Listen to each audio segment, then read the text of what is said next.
Three. Hi, everybody. Welcome, Shulamit and Devorah and Rick and Elizabeth, giving us a tour of their house. And Marlena, Fuzzy Marlena, and Susan's here for the second time today. Gail is here, and Judith from cold Boulder, Colorado. Well, it's probably, it might not be any colder than it is here. It might be colder here, actually. Who knows? So tonight, my friends, we are going to take a look at, this is going to be fun, because we're going to be taking a look at the AlephBet. And this is a great follow-up, if I may say so myself, to last week's teaching and learning on Baruch She'amar. Aha! Who can tell us why this is just a brilliant idea on my part of following up Baruch She'amar, which begins with Baruch She'amar V'haya ha'olam, with a look at the AlephBet. Who can tell us? Is there any rabbinical students out there that can tell us? Or Elizabeth had her hand up first. Unmute yourself, thy Georgian. You need a Is better it tech. to do with the belief that the world is made up of the AlephBet? And why does and Baruch... which are numbers and their sounds and their stories and their qualities and their... Bingo! But why specifically Baruch She'amar V'haya ha'olam? Now, I bet Scott, who didn't even hear the question, could answer this, because he was dreaming about this last night, and that's why he showed up. Come on, Elizabeth, it's still you. Baruch She'amar V'haya ha'olam. I don't know the answer to that. I think. Okay. Do you need help translating it? Well, no. I mean, if it's Baruch She'amar, and blessed is the one who spoke. And the world came into being. Abracadabra, right? Right. That's the way it is, right? So I create as I speak, which we also talked about last week, that the magicians took that right from Bereshit, bara Elohim et hashamayim v'et haaretz. So, yeah, so that is why we're looking at the AlephBet this week, because according to our great myth, divinity spoke existence into being. Also, it bears repeating that according to some teachings, mystical teachings, this is not the first world that was created. That Mr. J, and now Devorah is listening to that on tape, I think, that book I've been mentioning for years, came up with a lot of different permutations and combinations of worlds before settling on this one.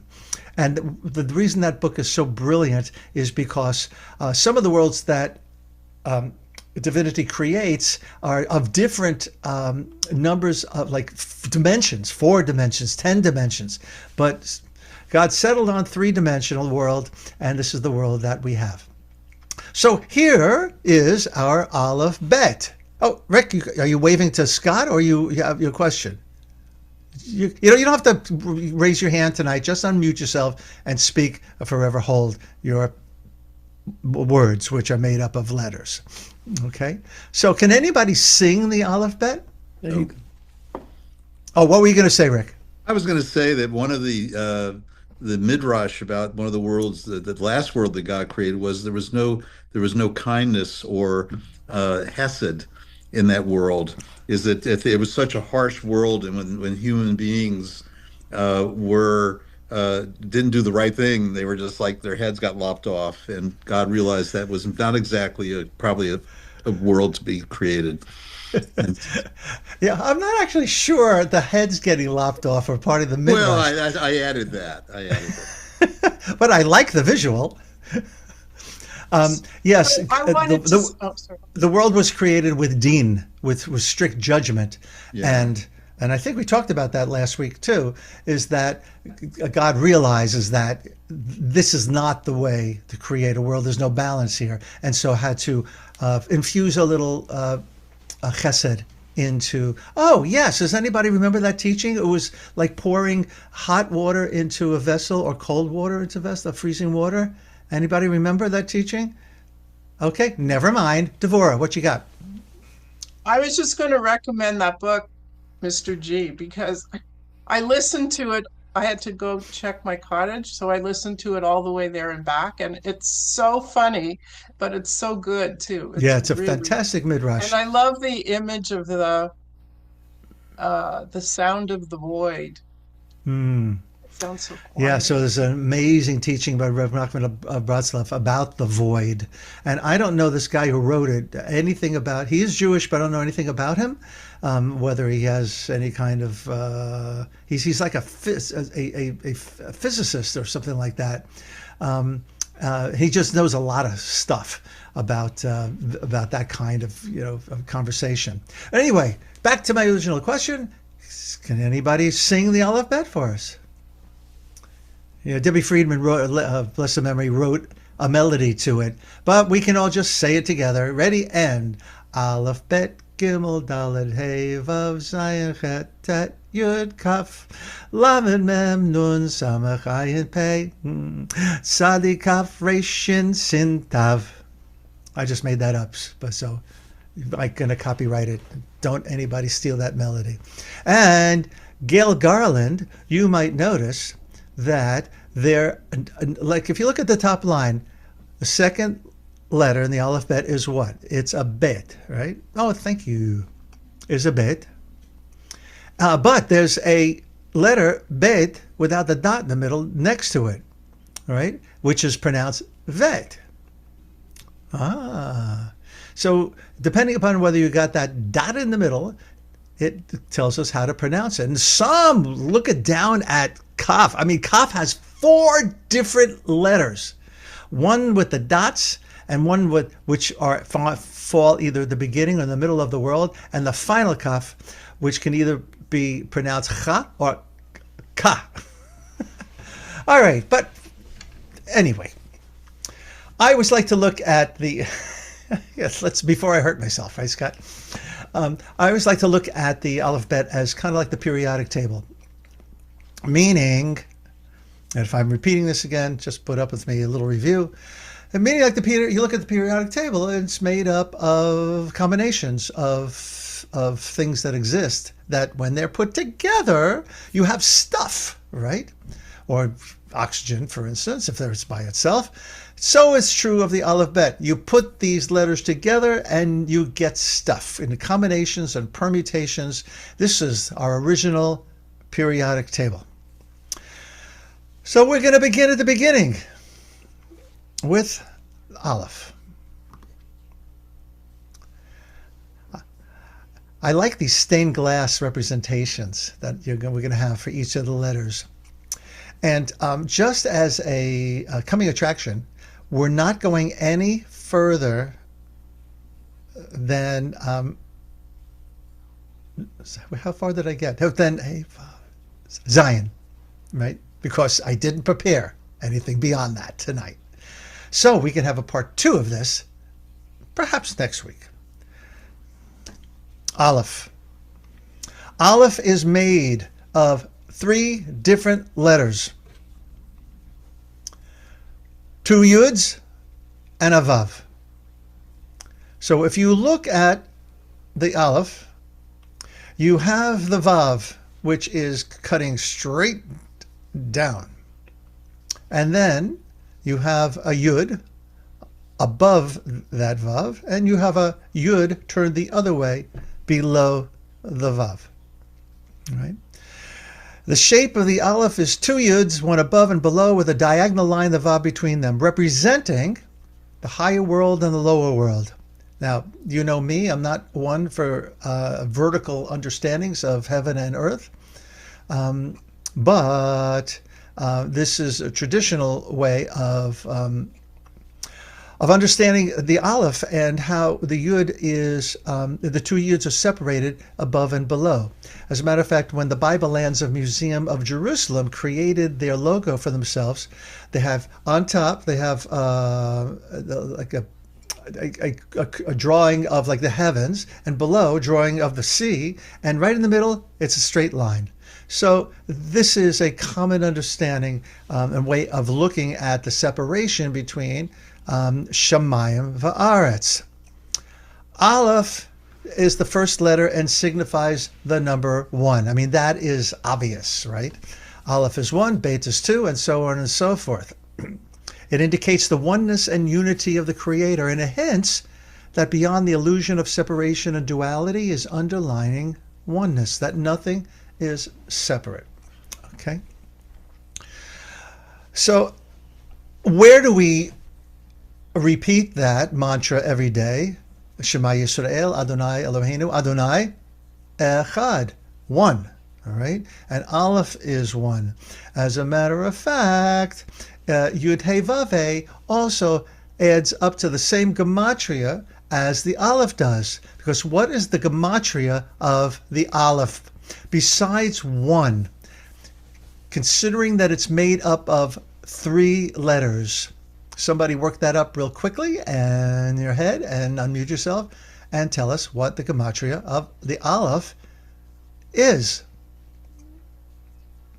2 yuds and a vav.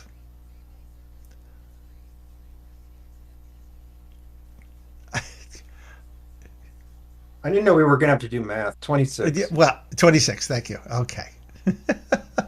It is 26. And since I already told you the answer, what is the gematria of Yud He Vav He? It's also 26.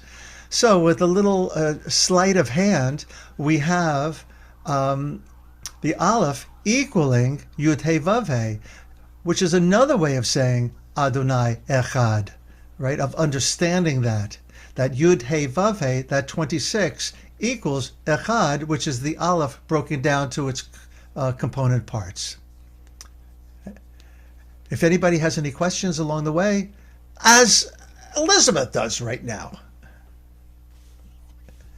You know, you could just leave yourselves unmuted unless I get feedback. So when you put the Aleph up first and talked about the 3 lines making it, the 3 letters in it, Yeah. I was wishing Mary Rita was here because I was thinking of the Trinity, the one. Oh. Yeah. I told her to specifically stay home tonight because I didn't want. You didn't want that coming up. No, I didn't want that coming up. She must be in Rude. You know, she was at Ohala. I think she's She's probably in, yeah, I staged. could see her every day on Yeah. video. Yeah. I think she's there to the wonderful climactic end. Oh, that's right. It's going till tomorrow morning. right now. You know what Yeah. I'm referring to, Gail, Marlena, Susan? Mohala is the convention for Aleph rabbis, cantors, and pastors, and all that. Renee likes to call it it's a Convention for unconventional. it's a convention for unconventional rabbis. Exactly. So we have the 26 playing here at play here as well. Aleph represents the creation of something from nothing.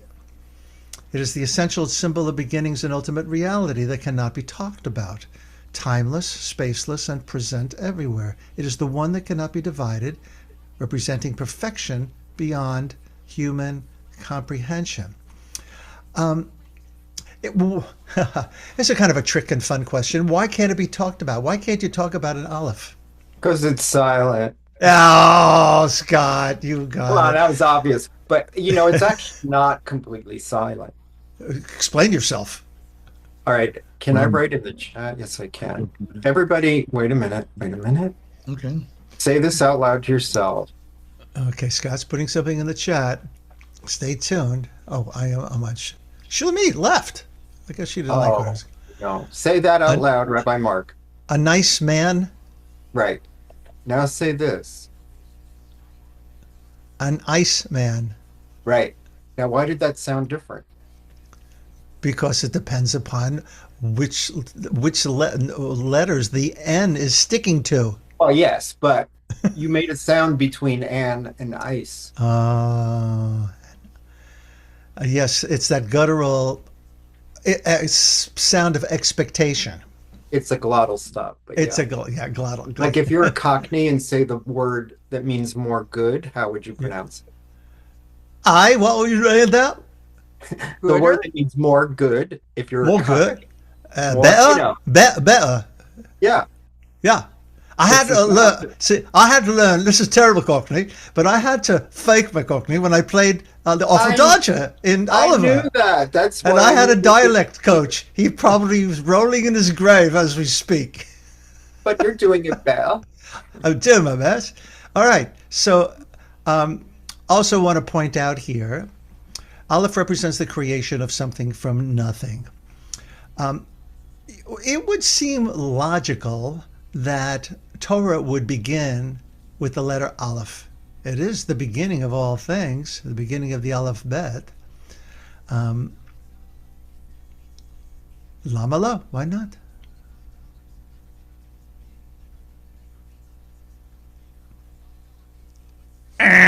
Well, Right, you got in right as the buzzer. Yeah. all the What, Rick? letters, all the letters auditioned because they all felt that they should be the first. And I'm trying to remember, but the bait I think won because I'm trying to remember now, but the bait won out in the audition. I think you did a better. A bait it does a better tap dance than an Aleph actually. I think it's to do with duality, the world of duality. Right. Well, But that's the why. bait got to be in the Torah as the first letter. So it's not the first letter in the alphabet. No, but it was the first letter in the Torah. Why But though? the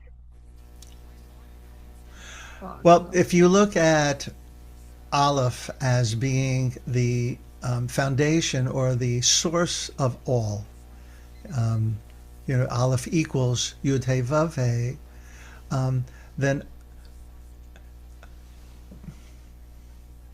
the Aleph does the Tzimtzum. It does the retreat to leave room for other. And so if you look anywhere to the right of the Bet, you're warned not to, or else your head will explode. If you try to articulate the ultimate reality, all right, we have to use words to try to do it, but and there's the midrash about the.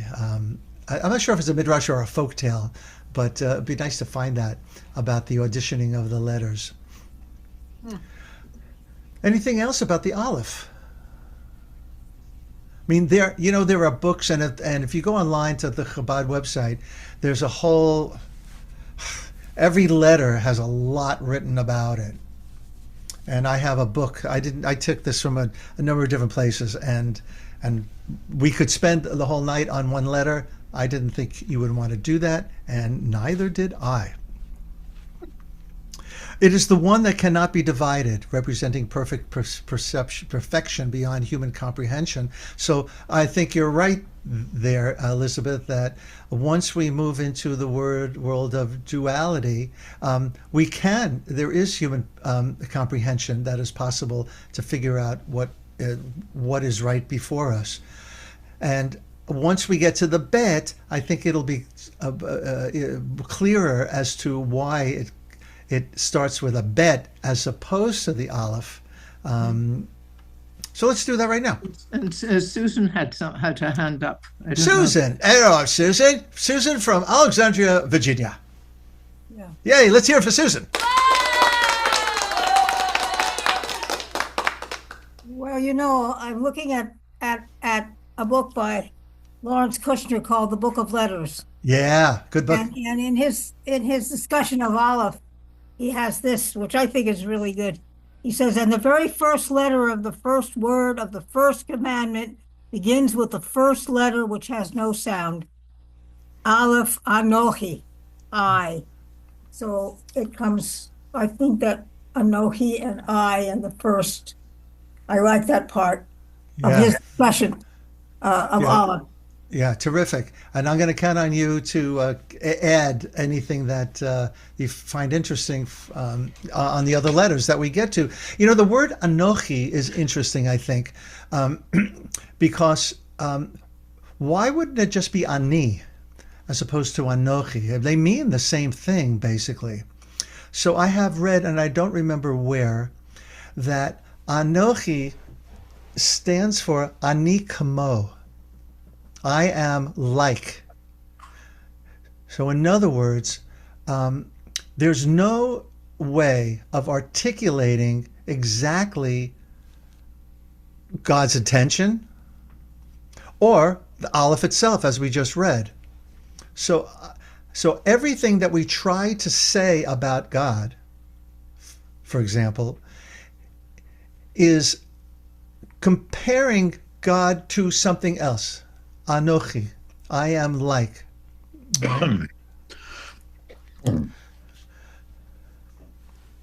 And which is, of course, the first word of the Aseret HaDibrot, which the Midrash is that the people were blown 10 miles away, back, when they heard the beginning of that first letter of the Aleph, right? It was like a breath about to be expelled. Pretty cool stuff. Make your head explode. All right, let's go to Bet. Drum roll. Thank you. The water's ready. Your water. Okay, great. The water's ready. I like a cup of mint tea, please. Sorry. That's the disadvantage of not muting all the time. Yeah. Yeah, but this way I get to put my order in. All righty. Rabbi Here's a little Mark, bit. it'll be cold by the time you get it. That's a good point.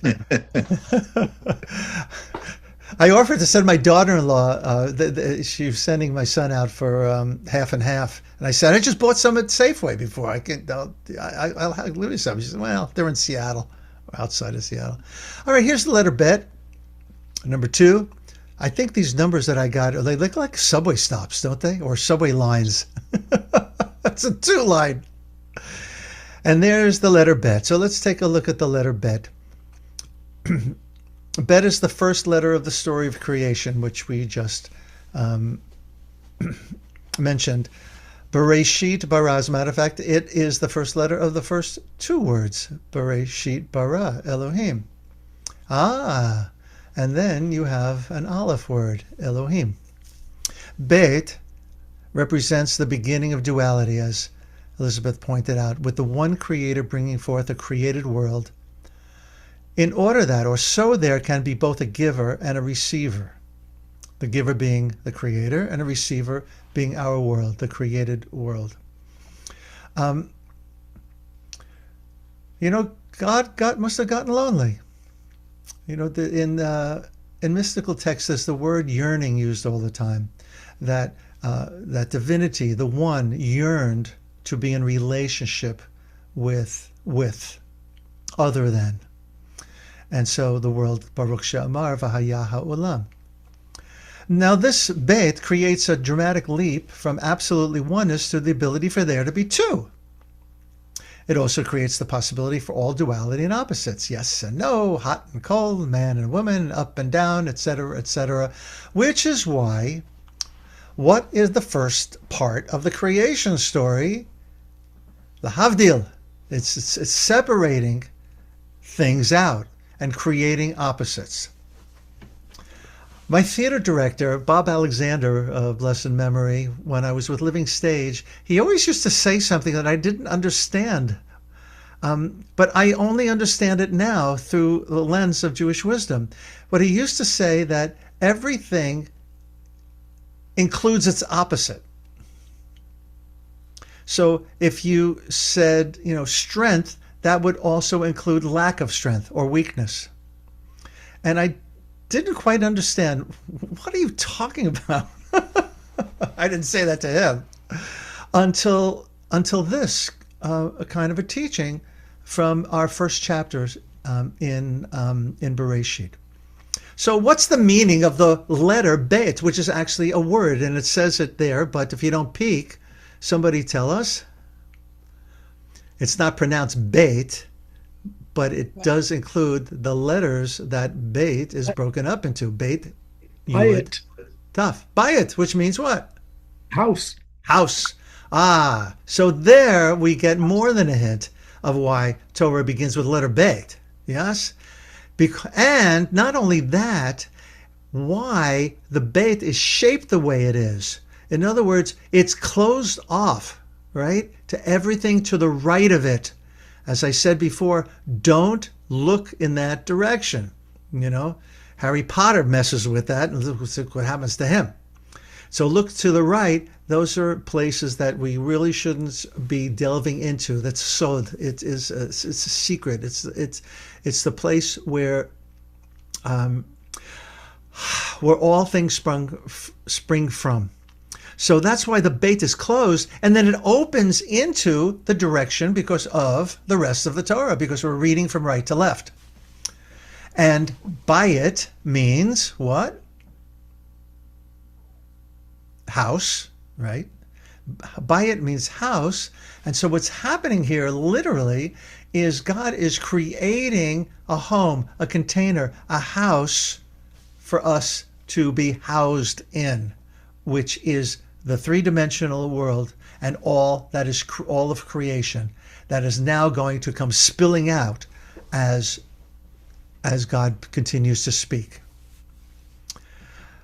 Thus, the created world is meant to house within it the spiritual.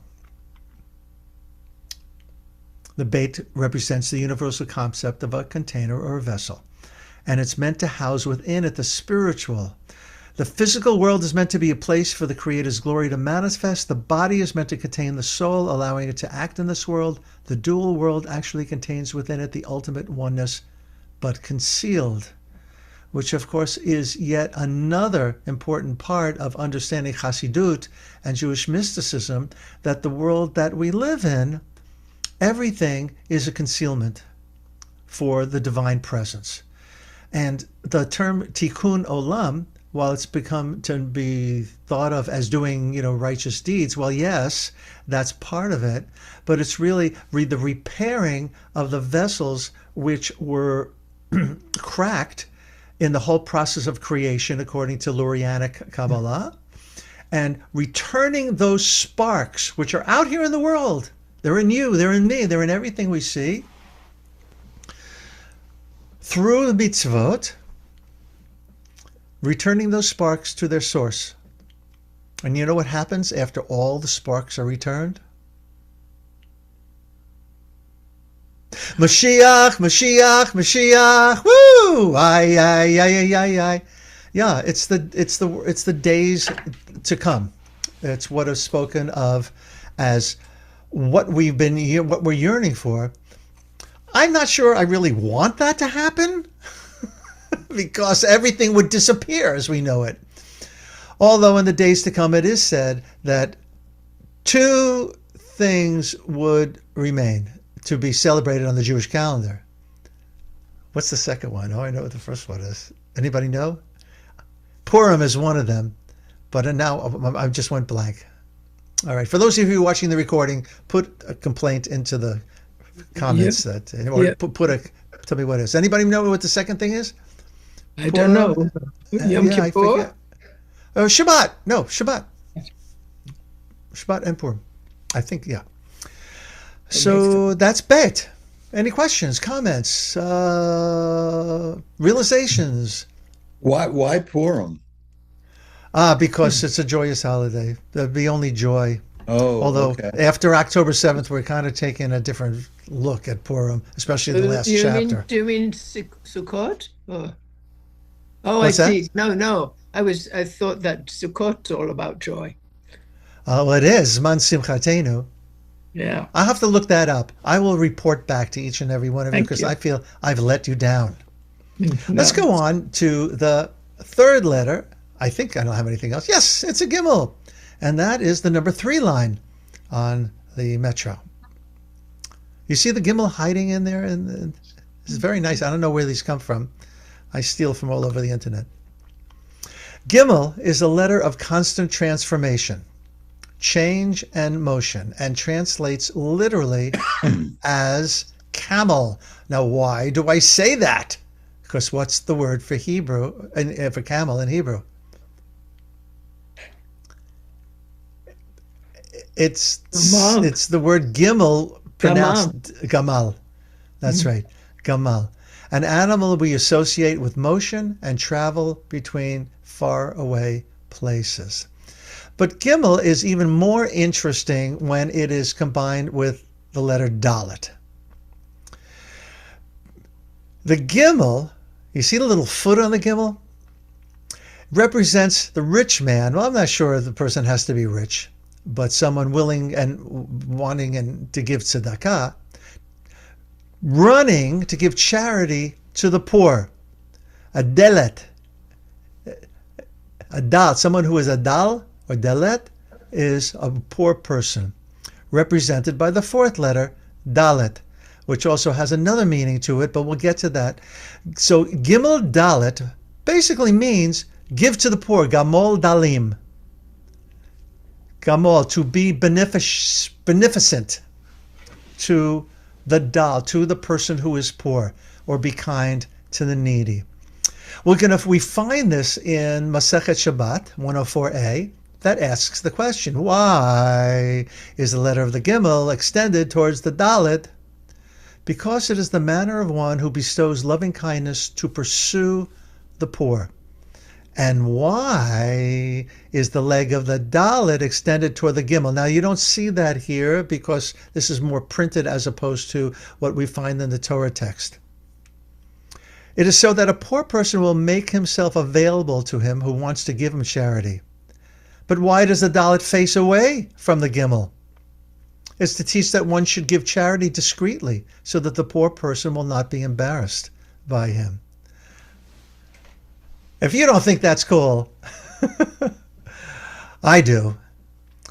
So Gamol Dalim, pursuing the Dalet, the one who is the righteous one, the one who is looking to give to the needy, and the shape of the Gimel exactly shows that. Which brings us to Dalet. Now, number 4, Dalet is also a word when spelled out, and there are different vowels underneath it. What might that word be?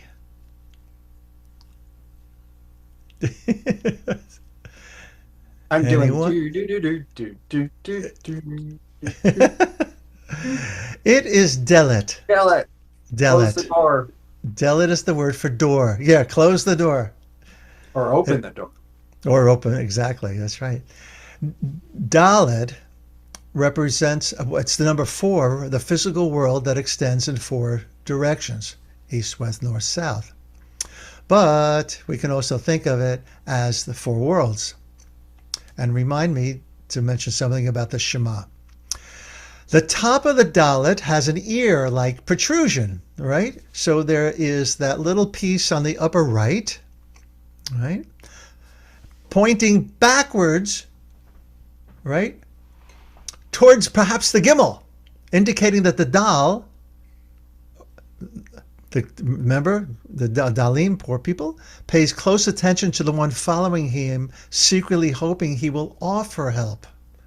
So this gets into, the anthropomorphizing the letters, yes. At the same time, bringing them alive in a way that we're not necessarily accustomed to. So they're dancing off the pages.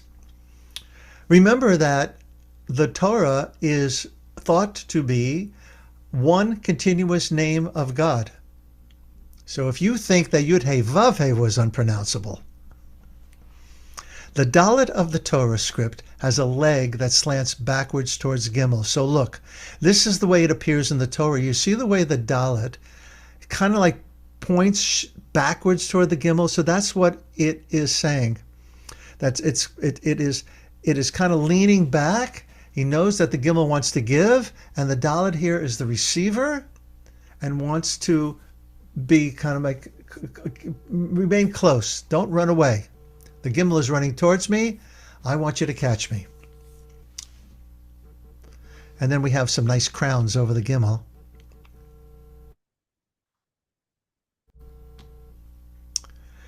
Hey, number 5.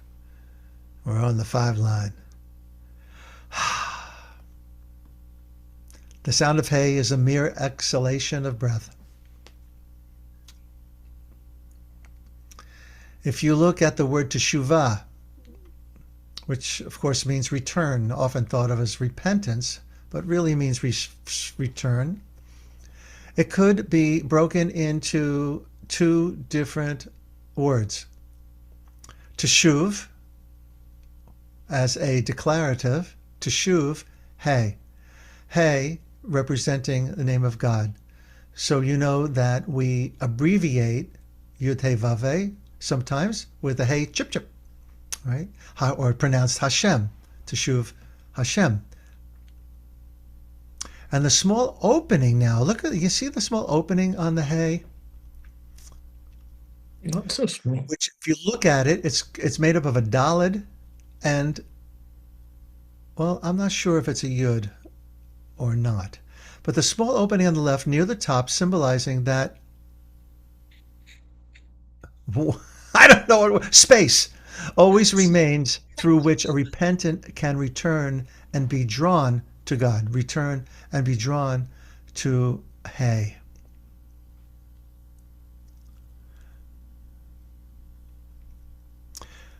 The hay is kind of a doorway too, because that separate piece on the left, if it swings open, you have access to divinity.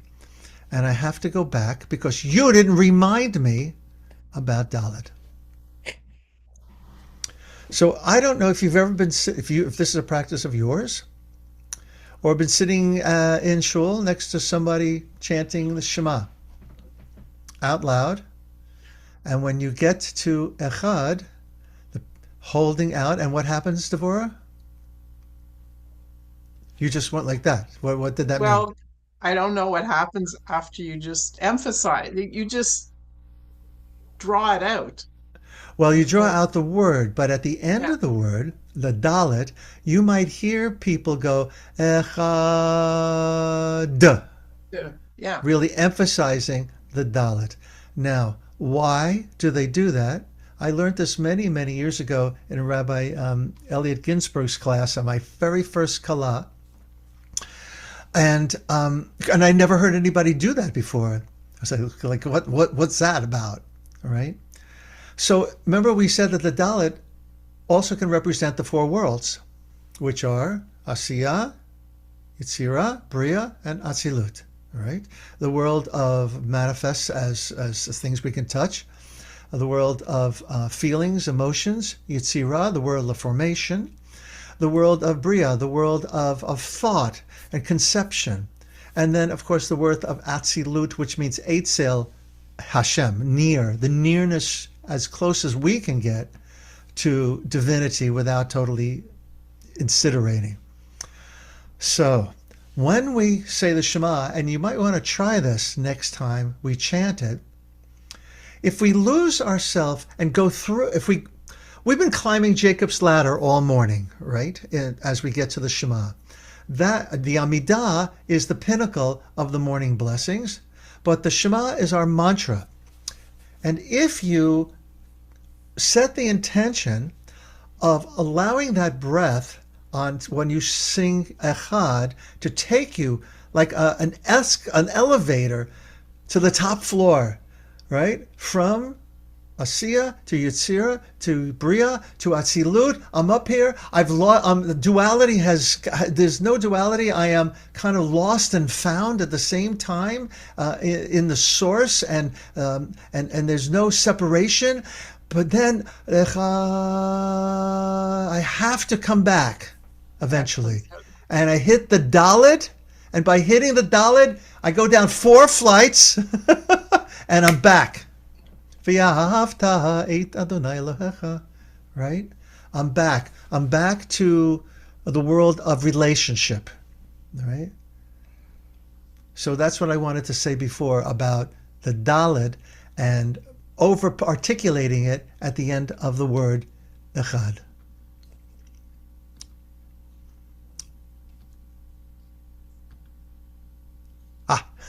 That was clever. I just want to show you that opening there for the Hey. Teshuv Hey. The return to Hey, return to that place where the Shema takes us to, if we're so blessed, right? Also the Hey. From the Song of Songs, chapter 2, verse 9. Mitzitz min hacharakim, peering through the lattice. Who is peering through the lattice? You know the Song of Songs is a love song between God and us, right? And since God's presence is hidden, Songs of Songs, attributed to Shlomo HaMelech, King Solomon, speaks of it again as in metaphor, that divinity peeks through the lattice. Now, you know, if you know what lattice work is, of course. So watch this. In the way that we hold our hands to each other during Birkat Kohanim, we are channeling God's presence. And how many spaces are there? 5. There's your letter Hey again. As divinity peers through the lattice, as the Shefa, right? The flow of divinity, we are channeling to each other while God is peering through, using us as channels.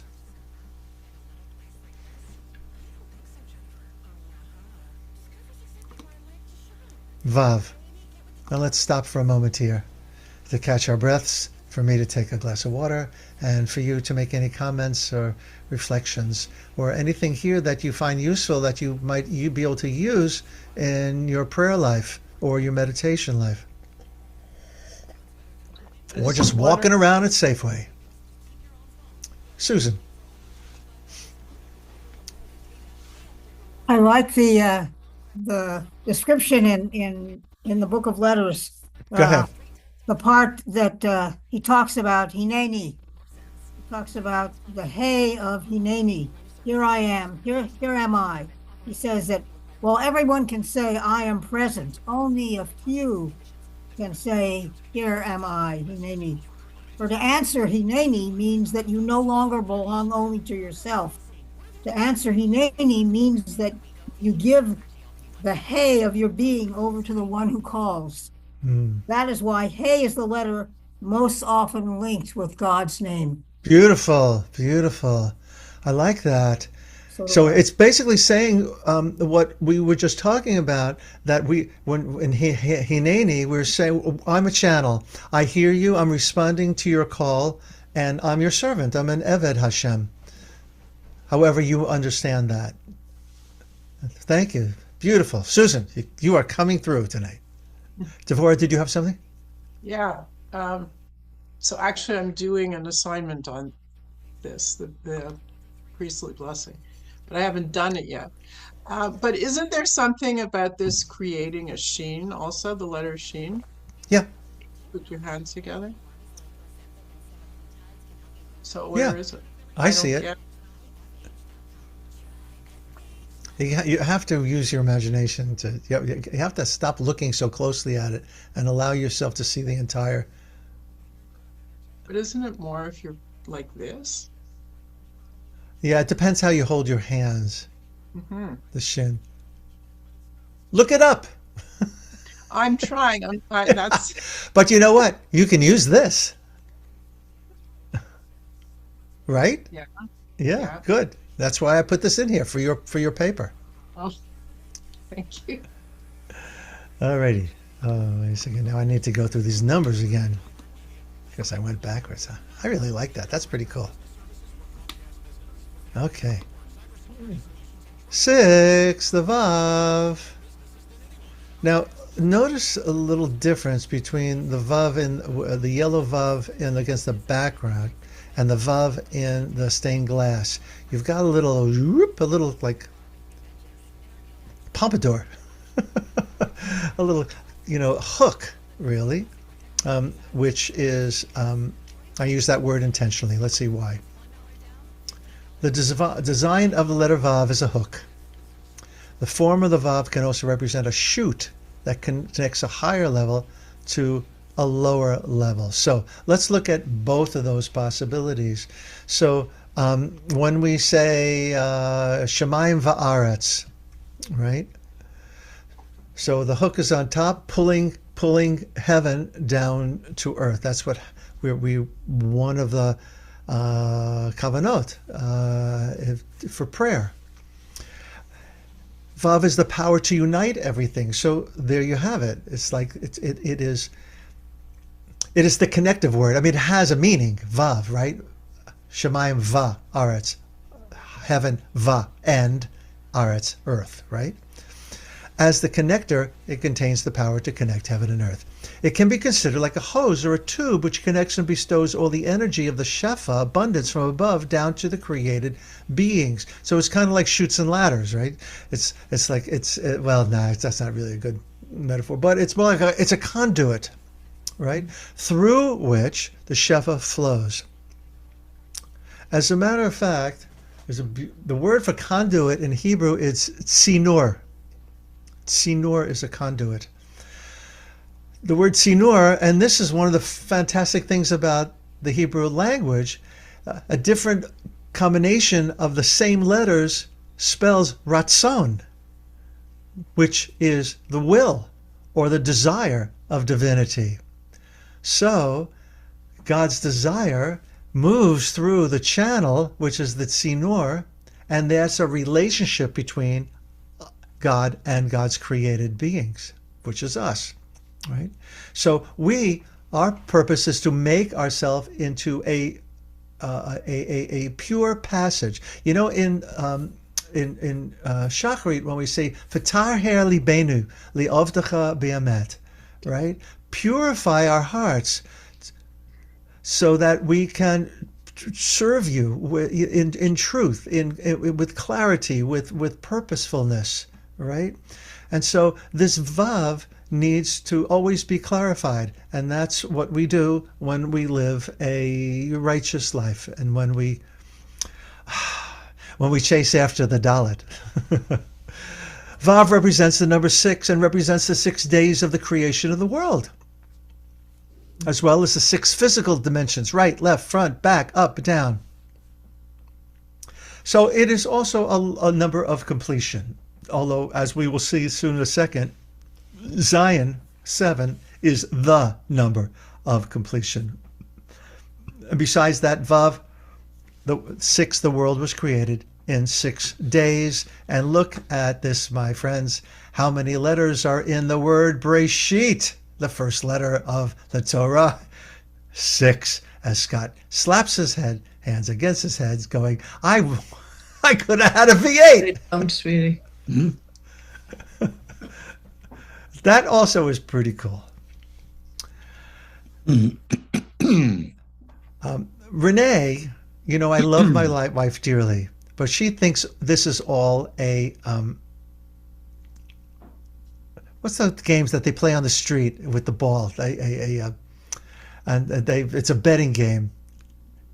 Oh, come on, you know what I'm talking about. None of you have been to New York City. They don't do that anymore. Come on, it's the game where there's a ball in it, you have to guess where the ball is. It's Scott, you don't remember? Never mind. I can't quote Renee because I can't. I'll think of it when I'm not trying to think of it. Let's move on to Zyin. We're coming in for a landing here. We're on the 7 line. I don't know where that is, but there's Zyin. And Zyin is shaped like a sword, and it's the symbol of spirit, sustenance, and struggle. And represents, of course, the 7th day of Shabbat, which is Shabbat. 7, it's a big deal in our tradition. 7 days of Pesach, 7 days of Sukkot, 7 weeks between Pesach and Shavuot. 7-year cycle ends with Shemitah. 7 Shemitah cycles end with Yovel. 7s, a lot of big 7s. And you're probably saying to yourself, oh, I know some more 7s. And there's going to be an opportunity for you to name some in a bit and for me to reveal more of them. But you think this is the most fun that you've ever had on a Wednesday night? Wait till I show you what's next. Friday night, Shabbos. What do we have? Candles, wine, and challah, right? Ner, yayin, and challah. Oh, the word dog, fish disappeared. Yeah, I don't know. Maybe when I hit my magic button, it'll reappear. And then you have meat. You know, there's a song, Basar V'dag, Yom Shabbaton. I forget. I didn't pull that up. Then anyway, these are things that are typical. That it's a mitzvah to eat well on Shabbat. So fish and meat, but eat the fish first. And of course, the order: candle, wine, challah, dog, fish, and meat. Why am I going on about this? What is the trick that I have up my sleeve? Pay close attention, because there's going to be some more gematria involved. Here we go. What is the gematria of a candle? We have ner, we have a nun and a resh. Nun is 50. Resh is 200. So what? It adds up to 250. So what?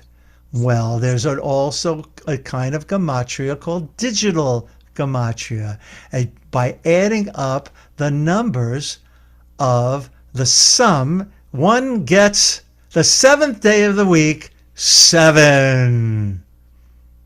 Yeah, that's ner. 50 plus 200, 250, 2 plus 5. Yayin, wine. What is it? 2 yuds, 2 tens. Nun, there's your 50 again, although it's a final nun. What does it add up to? 70. And if you add 7 plus 0, you get 7. Zyin, the 7th day of the week. Challah, not kala. Challah. But the kala, you know, she traditionally circles the groom 7 times. We'll get to that. Challah, the sweet braided bread that the Jews ate. No, that's a story. Never mind. Okay, challah. We have chet, 8, lamed, 30, hey, 5. 8 plus 30 plus 5 equals 43, my friends. Which, of course, equals 7. You see where this is going? Let's see if the fish, you think the fish is going to appear? 7. It does appear. Thank you, ladies and gentlemen. Dog. Somebody want to figure this out before I go on? This is an easy one. What do we have? Daled Gimel. What's the equation? 4 and 3 4 plus and 7. 3. And there we go. And finally, we have basar. 2 plus 300 plus 200, 502. And there we have it. 5 plus 0 plus 2 equals 7. This number 7 is indeed magical. And now, and it's a, God, I almost got what that phrase is that Renee always says. She would certainly say it about this, whatever it is that she says. So now let's go to our final page of tonight's teaching. What other 7s are significant? Now, let's just name some out here, and then I'll show you what I got, because I don't remember what order I put them in. What are some more 7s? I can guarantee you there's one in here that you'll never have thought of. Come on. Days of the week. Days of the week. What else? So days, but what, okay, but days of the week, that's true. How many days of the week are there, Elizabeth? 7. Right. And how do you say week in Hebrew? Shavuot, 7. Which is Shavua, which is the same shoresh as? 7. You got it. What else is 7? Mothers and fathers of Israel. What's that? Mothers and fathers of Israel. Ancestors. Ooh, I missed that one. Scott, you win a prize tonight. What do I win? Watch your mail. Something Shiva. comes in the mail. Yes, go ahead, Rick. Shiva. Shiva, sitting Shiva. How many days? 7 days. Same word. Shiva, 7. Anybody else? The 7. I told you one before. 7 lights on the menorah. Yes, 7 lights on the menorah. No, you're thinking, wait a second, what is he talking about? Scott's talking about the menorah that was shown in the temple, upon which the Chanukiah, the Hanukkah menorah, was based upon. Go ahead, Elizabeth. You win extra for you get 7 openings in the head. 2 eyes, 2 nostrils, 2 ears, and a mouth. I love that. That is awesome. You'll. I'm sorry. We'll have to speak to our sponsors, see if we can get another gift sent to you as well. Did you already say 7 species? 7 what? Species. There's 7 species? 7 meaning. Species. Oh, I haven't said that, but you're absolutely right. 7 species. Devorah? 7 species of what? Wait a minute, I can't go on yet till I know what you mean. Scott. Sukkot. Oh boy, now I have to know what I'm talking. You don't have to name them, just 7 species. Okay, Google it. It'll come up real fast. Okay. So I was going to say 7 the weeks between Pesach and Shavuot. 7 are the weeks between Pesach and Shavuot. That's right. Yeah. That's So- good. And the counting of the Omer. 7. Here we go. You want to hear them? And it's Scott, 7 you- times 7, so that's even Even double more great. so. Okay, many- Scott. how many- Wait a second. Scott, hold on a second. End. The 7 agricultural products that are listed in the Hebrew Bible as being special products of the land of Israel: wheat, barley, grapes, figs, pomegranates, olives, and dates. Woohoo! How many? 7. How often Excellent. does the bride circle the 7. groom? 7 times. Does they 7 go- times. Yeah. That's Yeah, right. those are 7. For each blessing, the 7 blessings. And that's right. 7 Sheva brachot, 7 blessings under the chuppah. 7 twists of the tefillin, 7 lower sefirot. Now we're talking. All right, let's see what I got here. I think we've got everything that you said. Shavua, 1 week. The ancient menorah, 7 branches. Sheva brachot, 7 wedding blessings, circling at the chuppah. And by the way, traditionally, yes, of course, the bride circles the groom. But these days, I don't think I've done one of those weddings in a long time. One goes 3, the other one goes 3, and then they take hands and they go You together. went 7 too. I went 7. You Oh, you both did 7, Yeah. Yeah, yeah. and you we didn't were- fall down dizzy here. What's- But we did them standing on our hands. It was quite something. Yeah, That is so cool. I want to see the Yeah. pictures. yeah. We'll send you pictures. Yeah, I- when our gifts come, I'll send you. Touche. Yeah, because I'm waiting for my prize. So Yeah. Shivas, don't tempt me. 7 days of mourning. And first, oh, look at that. Elohim, El, Ed, Versus, Alright. yeah. 7 words. And of course, there is lucky 7. Oh, we're getting to that. Noahide laws. I know no one would have gotten that. I was- Noahide laws. Do you know what the Noahide laws are? I don't know. The laws that apply to all peoples. That's exactly right. Talk to your wise wife sometimes, Rick, and you'll know these things. God. Wait, I keep telling Gail- you, don't Gail- apply to me. Gail must have had enough. She said, these people are ridiculous. Okay, so that's the Noahide laws. And- I only respond to rawhide, not Noahide. Were you reincarnated as a dog? Rawhide.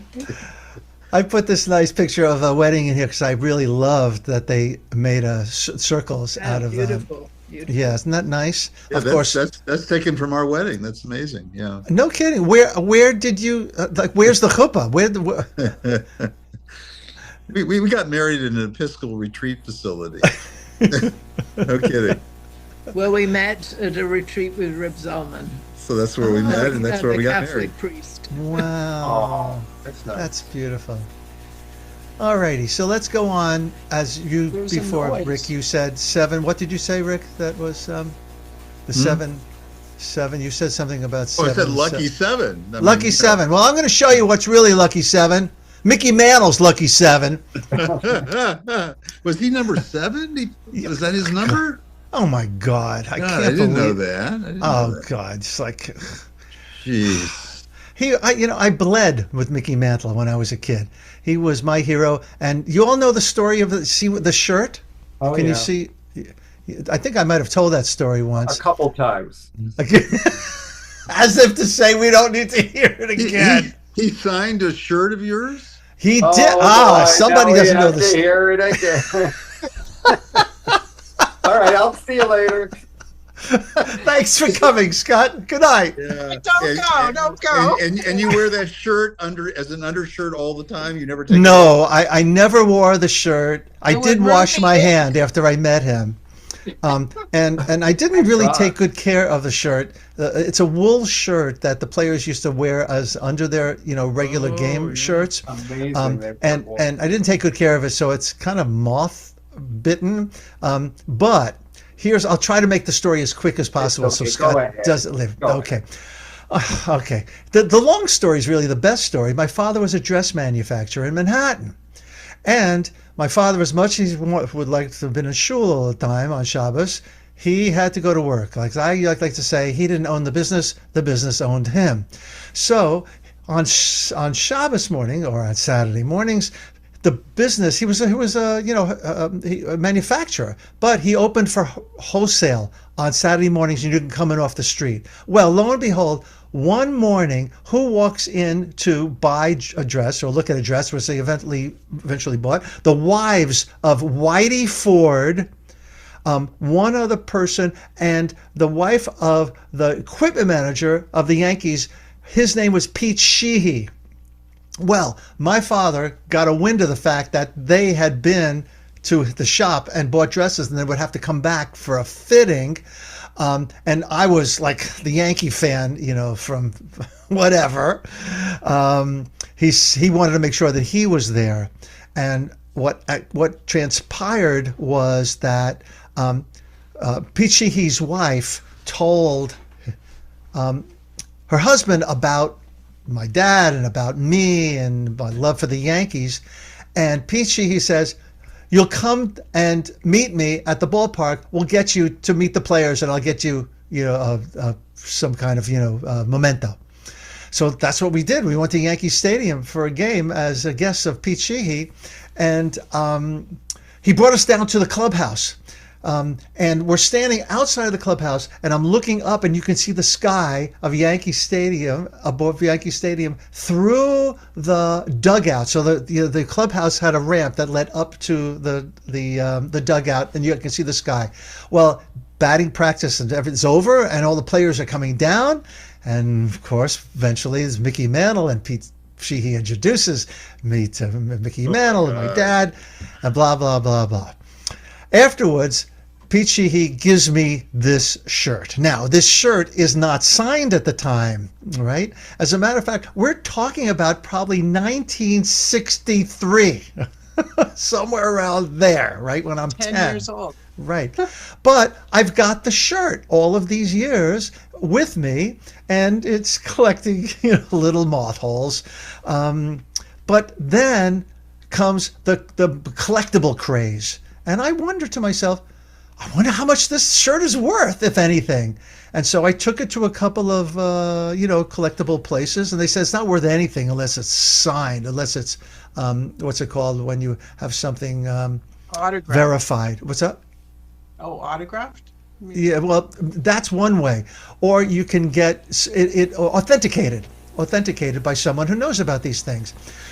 But the guy says, in this case, something like this, you would really need it signed, because this is something that's kind of unique and no one really deals in this kind of stuff. Well, at that time, my parents lived in Lauderhill, Florida, which is just outside of Fort Lauderdale, which is where the Yankees used to train for spring training. I send the shirt to my parents. My parents go to a spring training game, which in those days was a lot more mellow yellow than now, meaning that you had total access to the players, and they're sitting pregame in the stands, and my father looks down, and like the third or fourth row of the grandstand is Mickey Mantle sitting next to Yogi Berra and Whitey Ford. Oh my gosh. And my father says to my mother, "That's Mickey Mantle." And my mother says, "No, Adolf, go." That's the way my mother told the story. My father had with him, an indelible pen. He goes down, he shows the shirt to Mickey Mantle. Mantle looks at the shirt and says, "I remember this shirt." And you see what he wrote there is, "Mark, yes, this really was my shirt. Mickey Mantle, April 8th, 1987.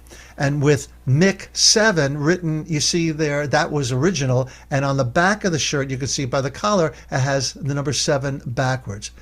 The only thing that doesn't make much sense to this story is I'd need to look up when the season started that year. Now, why on April 8th, the season would not have already started, and why Mantle would have been hanging out in Fort Lauderdale. But that's the way my mother told the story, and I'm sticking to it. By the way, the shirt might be worth like $500 to a Mickey Mantle collector. I've never looked into how much it's worth because I'm never selling the shirt. I'll give you 5,000. You got it. It's yours. Everybody's got their price. Marlena stuck around for the story, and so did Scott. But before I'm sitting here talking to myself, thank you everyone for joining me this evening. Susan, thank you so much for pulling out Larry Kushner's book. By the way, Devorah and I we turned on to Torah teaching every Shabbos at 1:00 our time by Larry Kushner, Rabbi Larry Kushner. And it's online. It's available to anybody. You just have to write to him. And if you're interested, we can tell you how. But he's Rabbi Larry Kushner, Lawrence Kushner. He's a fabulous Torah teacher, and he does what he's doing. He's working on Parshat Shavua using Hasidic teachings in a particular book. Anyway, if you're interested, we can give you that information. In any case, thank you all so much for joining me tonight. Everybody who wasn't here will regret it, and I will remind them that they regret it. Rick, Elizabeth, thank you. I look forward to hugging you in person. Oh, yes. Yeah. Did I ever tell you the story? I'll tell you my story with Mickey Mantle and Yogi Bear. Oh, no. Should I keep the video going? This might be worth something. Well, when I was about 10 years old, my parents took me and my brother, who was 7 years older than me. We went to New York City, and they let us take the subway, Steve and I, and we went to a Yankees game. Yeah. And it went to extra innings. I think Maris may have hit a home run in that game, and Yogi Berra drove in the winning run in the 10th inning and won the game. It was pretty exciting. I still, yeah. That is pretty exciting. I still have the pair of underwear I was wearing from that day. Okay, next Wednesday night, bring the underwear. Say hi. Oh, hi, Aleph. When you were talking about mailing clothes from Florida or to Florida or whatever it was, it reminded me of a Seinfeld episode, but I'll spare you. when Morty wanted to get Jack Klompus to send him the old raincoats that he had in his garage. Well, I'm glad we got that on the recording. Don't go away. I'm going to say goodnight to everybody watching the recording. You just wasted another hour and a half of your lives.